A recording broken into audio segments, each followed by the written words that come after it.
Welcome to What You Missed. I am your host, Eric Darnley Small. And if you have been here before, welcome back. If you have not, please consider liking, subscribing, and clicking the bell when this video is over if you liked what I had to see, or I should say, if you like what I had to say, and what you had to see. Today's show, we're going to be dealing with the French elections. And on my last video, I did a whole thing about Joe Biden and our elections here. But I think it's important and I think it's telling to talk a little bit about what's going on in our neighbors in Europe and look at the world as a whole with respect to elections, with respect to democracy as well. And as you know, if again you've been here before, you can find links in our Mastodon at mastodon.vtip.me/what you missed. I do not provide the entire video or the entire audio. Actually, I probably will use the entire video, but I may not. Or the entire images, the reporting. I won't read from it. I'll read excerpts so that you can get the gist of what I am trying to say. But I encourage everybody watching this or listening to this to check out the full articles that I read from today, so that you can yourself get a sense of what it is that the articles are actually saying and what I'm talking about directly from the reporters. So without further ado, let me get into this because we do have some very important elections since the last video I did. There's been an election in France and in the UK that I'm going to talk. I'm not going to talk about the UK one as much because the French one is much more applicable, I think, to what is happening in our politics today for a variety of reasons. But, basically, I want to talk a word about about predicting elections and about coming to conclusions too early.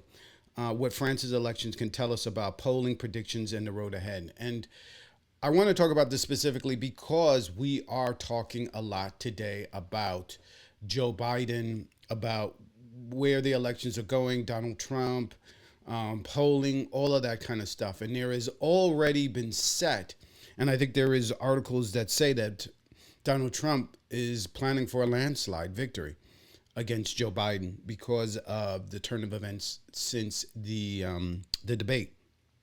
And I think that there is that old saying about counting your chickens before they're hatched. I think there is a lot to be said about people getting into a narrative early on about what they think is going to happen.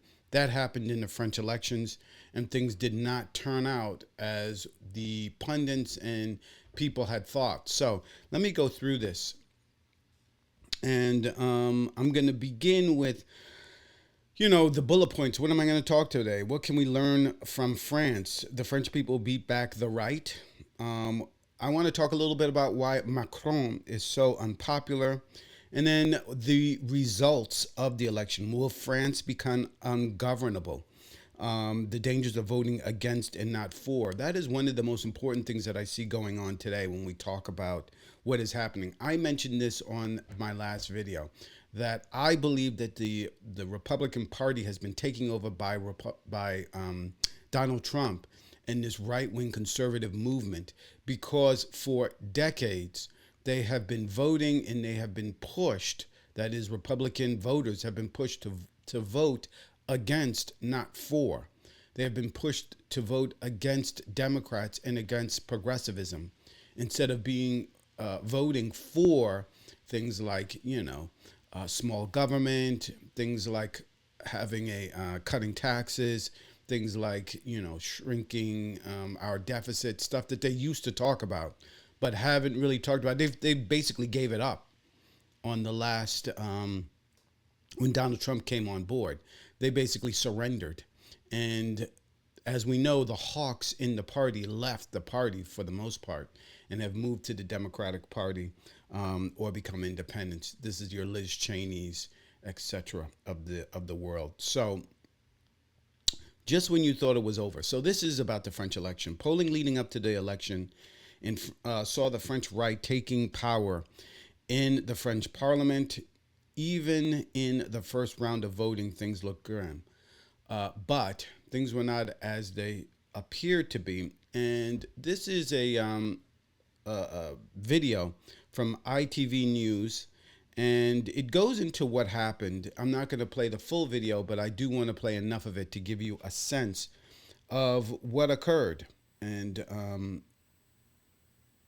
give you an idea of the sort of TikTok as to what happened. Voting has finished in the French parliamentary elections, and the exit poll suggests the far-right party, the National Rally, has been pushed into third place. A coalition of the left has banded together and should become the largest party in France, but falling short of a majority. The right-wing rise looks like it's been thwarted, but the country still faces political uncertainty, as our Europe editor James Mates reports.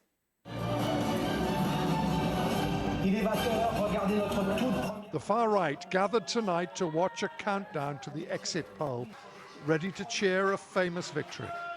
The projected results were not, though, what they wanted or expected. The party of Marine Le Pen had dreamt of power. The looks on their faces told the story as they trailed in third. Jordan Bardella was thought by some, feared by many, to be France's next prime minister. Tonight, he said the electoral fix put in place by President Macron has thrown France into the hands of the extreme left. His supporters didn't try to hide their disappointment. It's sad, it's sad. You thought you would win? Yes, but it's a democracy, it's the choice of the French choice, and we saw it coming, kind of. You know? You weren't surprised?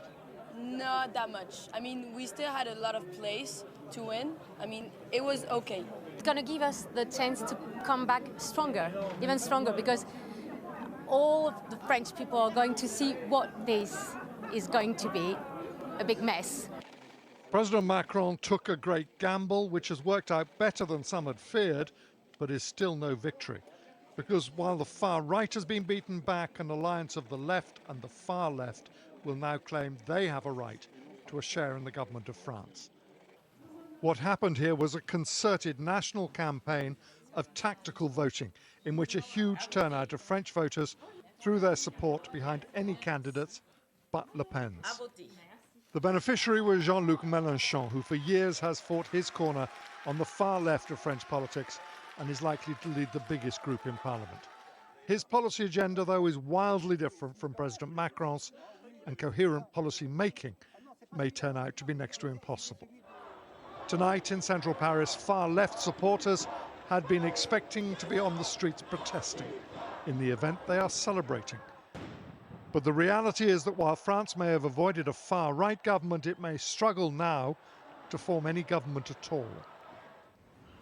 Well, James joins us from Paris. A huge surprise. All right, so I'm going to stop it there and move on. So this was a fascinating move. Both the idea of snap elections that a prime minister, or president in this case, the prime minister of Britain did the same thing, if I'm not mistaken, can call an election and just dissolve the government on their command. Is pretty extraordinary. That's, I wonder if we would like something like that here in the U.S. But so Macron does this move. It looks like it has backfired. And then in the end, sort of almost at the 11th hour, the left, meaning Macron, if you consider him a centrist, which I don't know many people do, I'm going to talk about that in a minute and why he's so unpopular. But basically the Macron coalition, his party, along with the left, created a blockade that pushed out Marine Le Pen's far-right party. Stunning. And something that I think that we're trying to do here in the U.S. But it has its own drawbacks. But before I get into that, let me go into Macron and why he is so unpopular, and why I don't consider him a moderate. Polling would suggest Joe Biden is historically unpopular due to his age. If that's true, then why are there so many leaders unpopular? In the UK, just sacked their prime minister and parliament, And the French have done the same in their governing party, in their governing body. Why is President Macron so unpopular when he's only 46? So here I'm just bringing up the fact that if you listen to the press, if you listen to the polling, if you listen to people, they're saying that Joe Biden is unpopular, is suffering because of his age. While I believe that that is true, I also believe that to some extent that is a narrative that is being pushed on people, that is being just said so many times by the media that the pollsters and people are just parroting back what they have heard. The fact of the matter is Joe Biden is actually, if you look at European and you look at the West, Joe Biden is the most popular. I think only one other Western incumbent leader right now is more popular. I can't remember who that is. But across the board in the West, all incumbents are unpopular. The UK just completely wiped out the Tories, who had been in power for the last 15 years. There was a landslide there. What is happening or could have happened in France, actually has happened in France, is about the same thing that happened in the UK, except it's less clear as to who the winner is.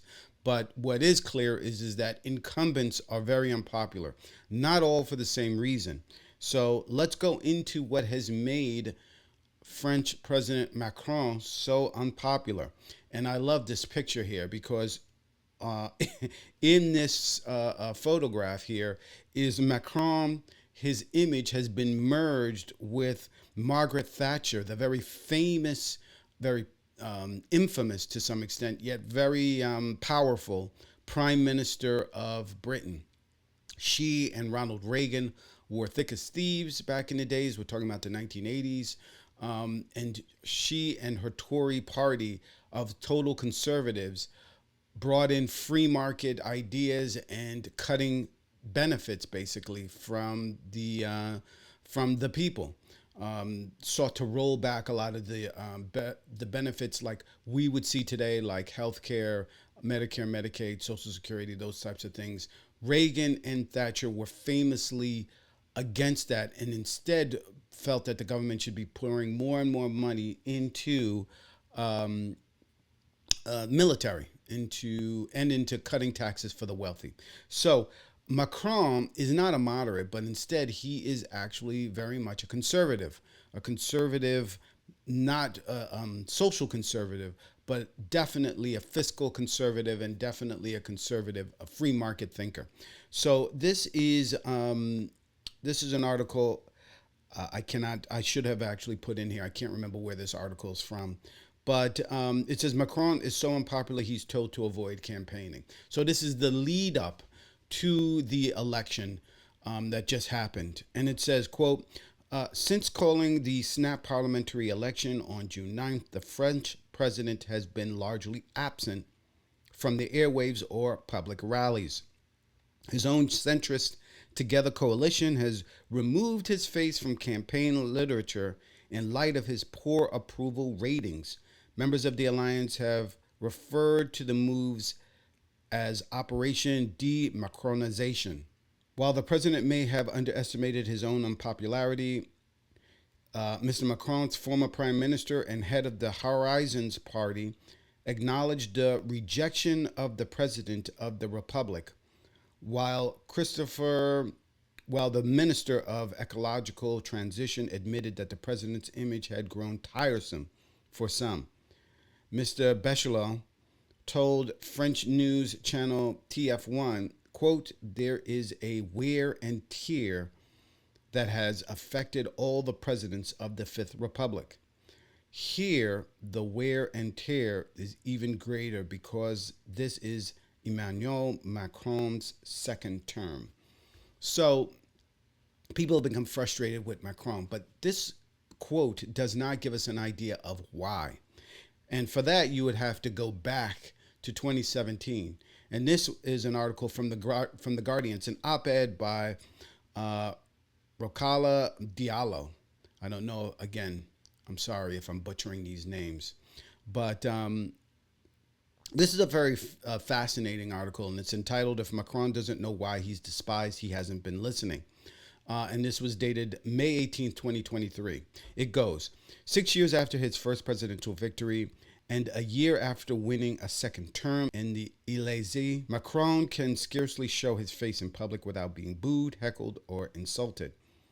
Our youngest ever president, who once embodied hope, triumphantly defeated the far right and claimed to have broken the political mold by rising above traditional divides, has gone from being admired to being despised. Macron's decision to push through an increase in the state pension age from 62 to 64, despite a huge groundswell of opposition, has created unprecedented levels of anger across the country, most of it directed at the president himself. On the pension issue, people remain justifiably outraged that the government intentionally misinformed them about the minimum amount that they would receive during retirement. But the pension reform is no longer the biggest issue. The way its approval into law was handled and the mistreatment of his opponents explain why 65% of respondents in a recent poll said they considered Macron brutal. His arrogance has left people not just affronted, but ready to conclude that he set out to dismantle fundamental pillars of the French social protection system. Macron lacks a majority in parliament, so got his way only by invoking constitutional exemption Article 49.3, which allows the executive to enact laws without a parliamentary vote, was the spark that set the fire. He can hardly have been surprised that defying the millions of people who were taken to the streets, 78% had expressed their opposition to the use of Article 49.3, would be interpreted as provocation. Police brutality has heightened anti-Macron sentiment to the point that 77% of people now say they regard the president as authoritarian. Footage of police officers beating unarmed protesters, insulting them, or joking about the harm they can inflict have gone viral. The hundreds of arbitrary detentions after each protest, which led to no prosecutions, have been denounced by the official Civil Liberties Oversight Body, which has suggested that the authorities deliberately used police tactics to discourage legitimate protests. If Le Pen's far-right national rally has been gaining ground, it's not because it has anything credible to say on pension reform, but because it knows how to exploit anger. This is why Macron's refusal to listen is perhaps the most dangerous betrayal. In dismissing reasonable opposition to his reform as troublemaking, he has fanned public anger while at the same time confirming the fears of millions on the left that the center-right can't be trusted. By betraying those who need to feel heard by the elected representatives, Macron risks opening the door not only to future blank ballot papers, but to dangerous ideologues spread by extremists who pretend to speak for the voiceless. So I think this is an excellent point, and it's very powerfully written. And I think one of the things that we need to realize is that policy does matter. And when we talk about what we're trying to do here in the States is to create an anti-Trump coalition, it's very important that in doing so that we don't create a monster that is worse than the one that we just got out of. And this is why I say while I understand the desire on the left and those who are against what Donald Trump is set to do, Project 2025 being the most important, it is extremely important, in my view, that the left, that progressives tout and continue to talk about what we're doing and what we plan to do and where we plan to take the country, where Democrats, where progressives plan to take the country. I agree that you have to create a anti-Trump coalition, not so much a pro-Biden coalition, but that does not mean that Biden and the Democrats should not have a vision for what it is we plan on doing going forward.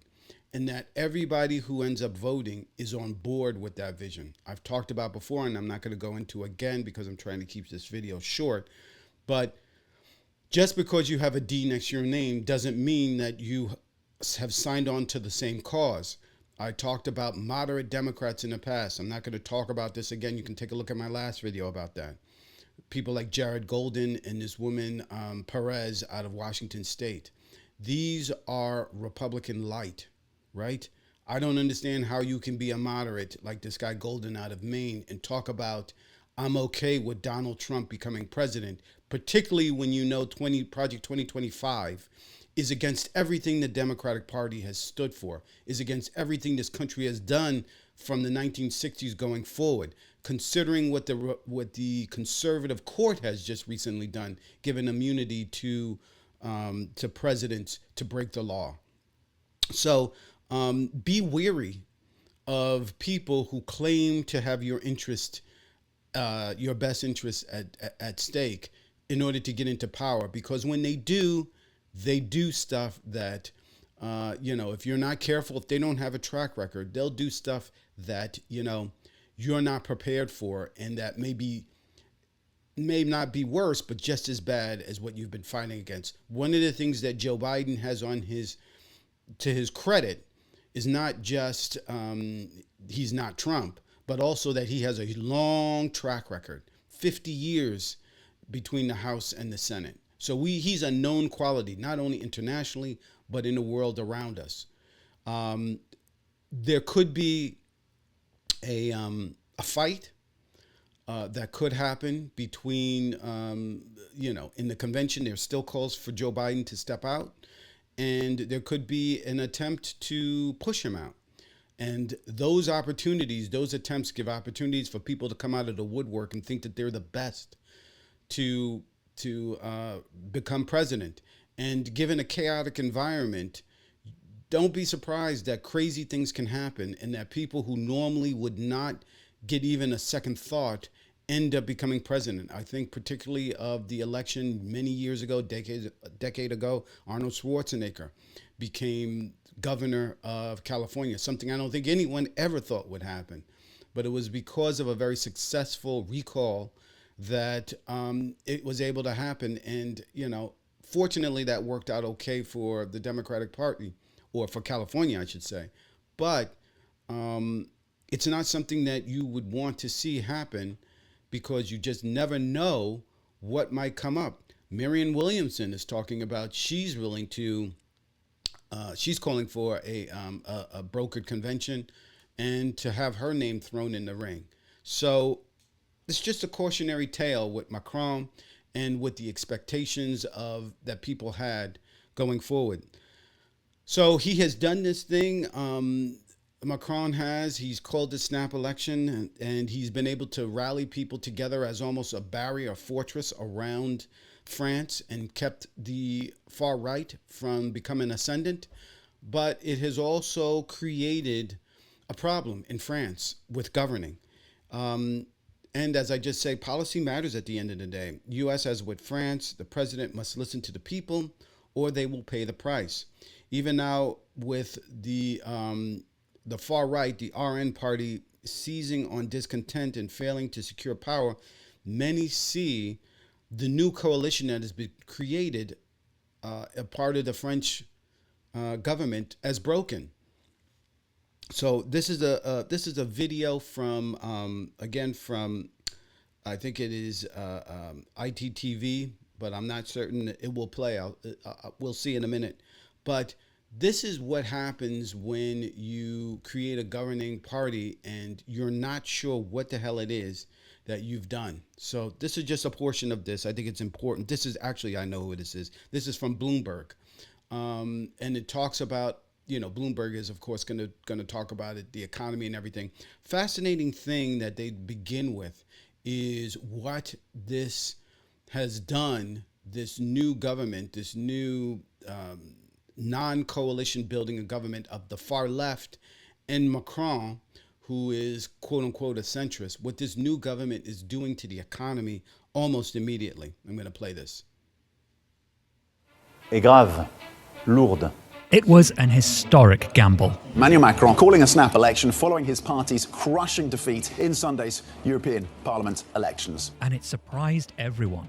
And just a month later, we have a hung parliament scenario. This is the first time no one is getting an absolute majority in the National Assembly. So why'd Macron risk it in the first place? If you talk to or listen to his ministers, they will say this was the decision of one man. And one made in full view of galvanized opposition parties on the left and, crucially, the right. It was a dangerous election a president didn't have to call and would trigger panic in the country's vital bond market. So what sparked Macron's great gamble? And what does the outcome mean for Europe's second biggest economy?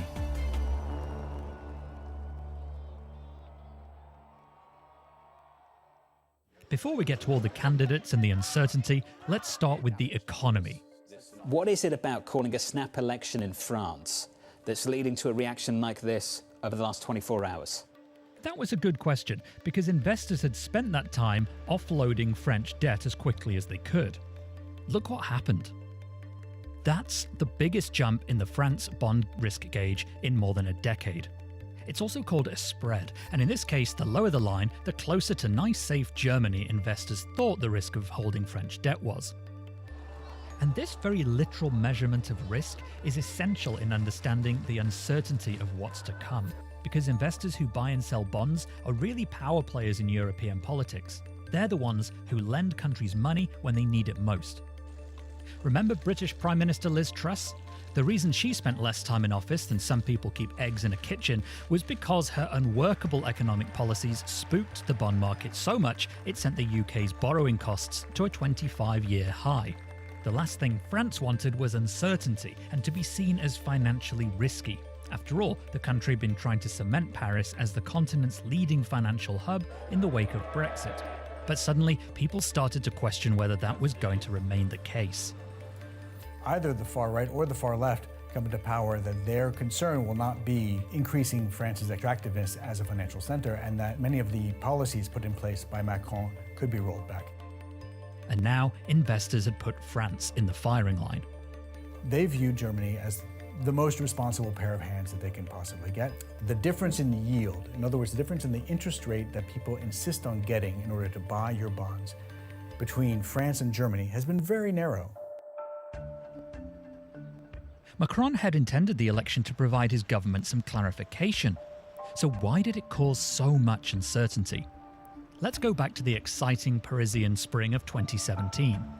Disneyland Paris had just debuted a new Star Wars ride, and the French public had elected its youngest ever president, 39-year-old Emmanuel Macron.